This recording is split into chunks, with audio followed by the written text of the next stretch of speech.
is Jim Harrowell. I'm a partner of Hunt & Hunt, and we're delighted to host this function here this evening for the Australian Institute of Export.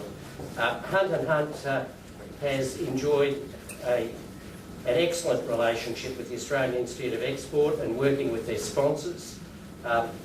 The export area, the export sector is vital for the economy of New South Wales and the economy of Australia.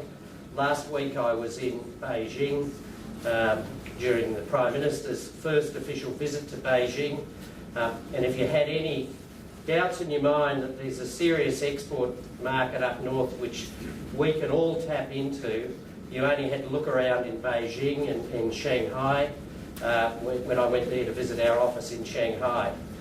Export is the way in which Australia is going to pay for the floods, it's going to pay for the carbon tax, it's going to make us all profitable, we hope.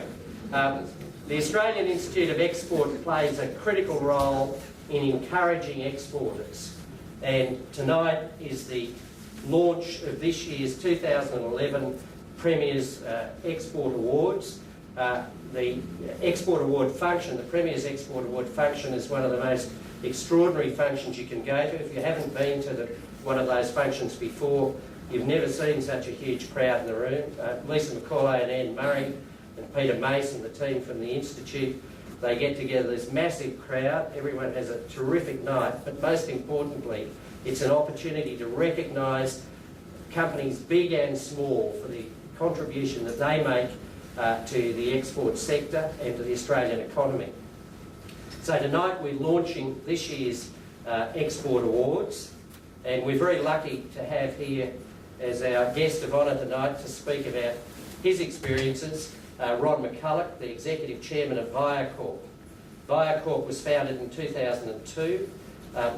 Ron is an accomplished management professional with 30 years experience. He doesn't look old enough for that, but 30 years experience in the development of businesses in the areas of hospitality, radio and corporate communications. And one of his key products is a video email product, VioMail, and Ron was just talking to me a few moments ago. His success in the export sector is indicative of what can be achieved with commitment, entrepreneurial flair and enthusiasm. So please welcome Ron McCulloch. Thanks, Jim. Well, as you can hear, I'm not Australian. I am Glaswegian through and through, and even Jim took a bit of time to get used to my accent, so hopefully you'll understand what I'm going to say. I am Glaswegian, although I've been here and moved down here with my family 10 years ago. I was in a completely different business to the one that I'm in now. And the reason I sort of moved into it was because it was gobbling up just all the cash I had. So from my perspective, I had a pretty much a vested interest to get involved.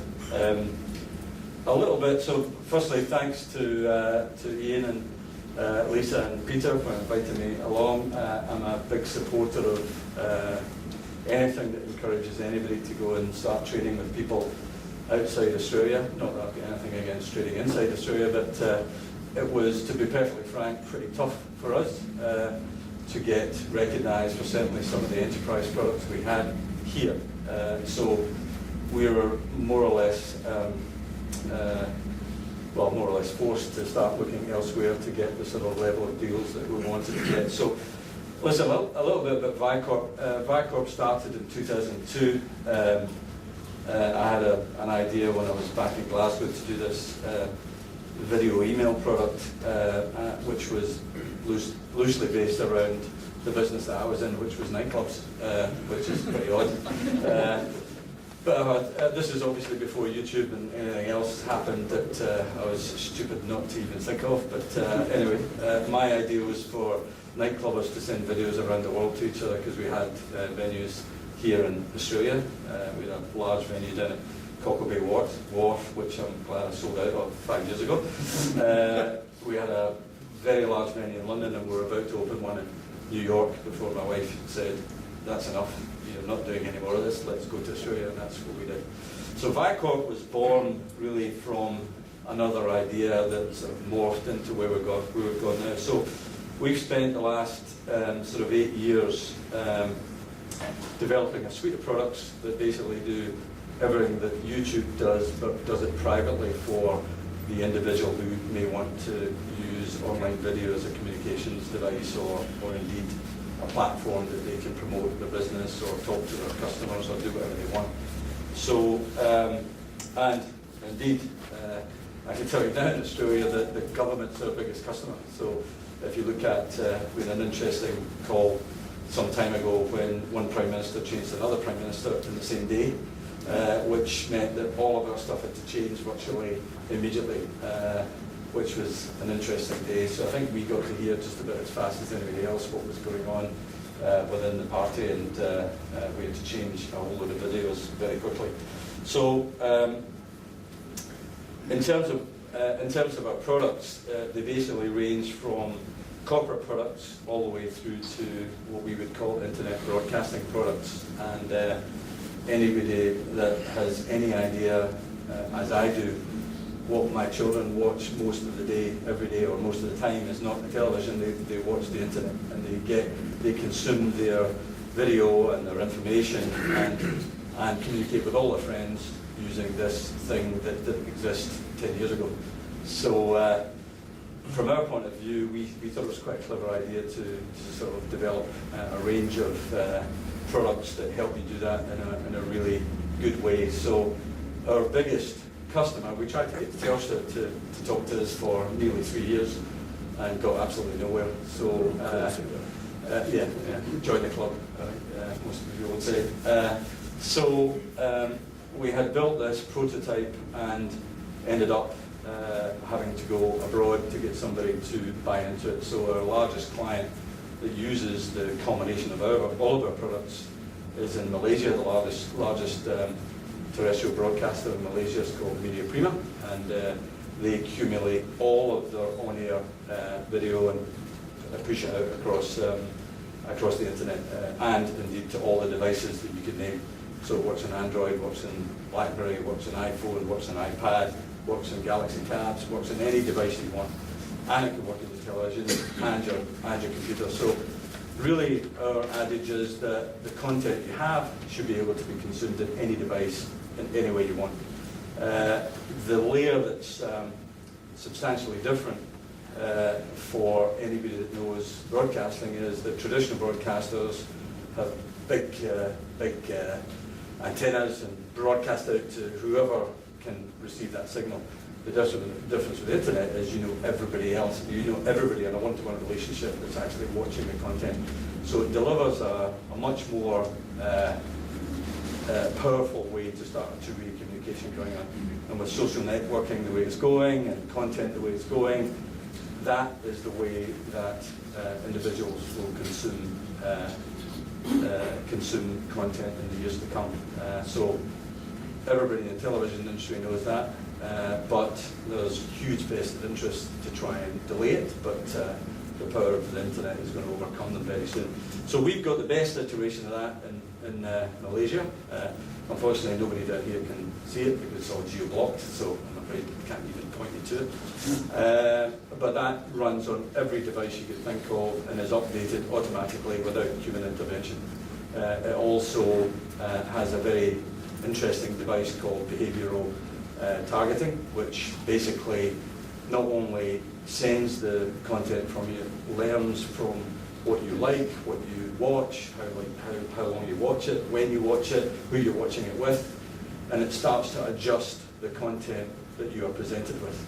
And the whole value for that is that from broadcasters' perspective, it encourages you to stay longer, to watch longer, therefore advertising follows. Now, it's not an instant process, and you need to be fairly committed and have fairly deep pockets to be able to do it.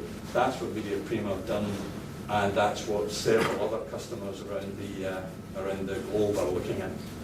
So from our point of view, it was interesting. Lisa sent me the thing, and she said the theme, or one of the themes of this year's awards is business as usual isn't good enough. And I'm afraid we found that out pretty harshly in the last sort of 18 months.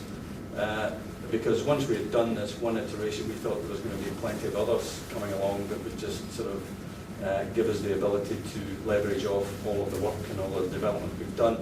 Unfortunately, that's been a long process for us.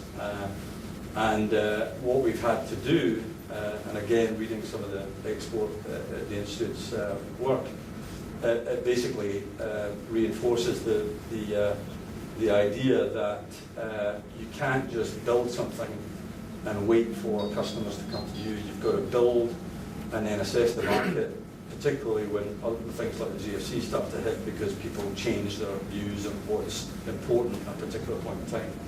From our point of view, we've got monthly payroll that runs every single month, whether the GFC's here or not. So from our point of view, we had to be pretty adaptable, particularly in this year, because the large broadcasting deals were proving to be a longer term objective for us. So when you're missing that amount of revenue, you need to find some other ways of doing it. So basically, what we've had to do as a company is look at the products that we've got and reassess the market to try and find a natural fit. Now, it's interesting when you start doing that, because, well, certainly interesting from our perspective, because what's actually happened is by linking up our products with another sector, it's actually opened up a much larger opportunity. So unfortunately, I can't tell you what it is, because we are on the threshold of starting to sign some fairly significant deals. So I'm hoping we can get them done before applications close for this year. But one of the, well, 2 or 3 of them in the Middle East. One of them is in China, one of them is in Vietnam, and we've got one actually in Singapore. So we are at the threshold of hopefully benefiting from the principle that's been talked about here, which is keep looking and keep assessing and keep adjusting as you go, because the business won't come to you. So from our point of view, I suppose that's the lesson that we've learned in the last year. It was particularly poignant when I read the introduction to tonight, and I thought from our point of view as Viocorp, it's an extremely relevant lesson that we've learned in this particular year, and I would advocate the same attention to that principle for anybody that's wanting to do significant exporting. So I think from our point of view, thanks for your attention. That's really all I've got to tell you. Ian's told me to bring a lot of business cards, because if anybody wants to talk to me about online broadcasting, then I'm happy to do it. But thank you very much and enjoy the evening.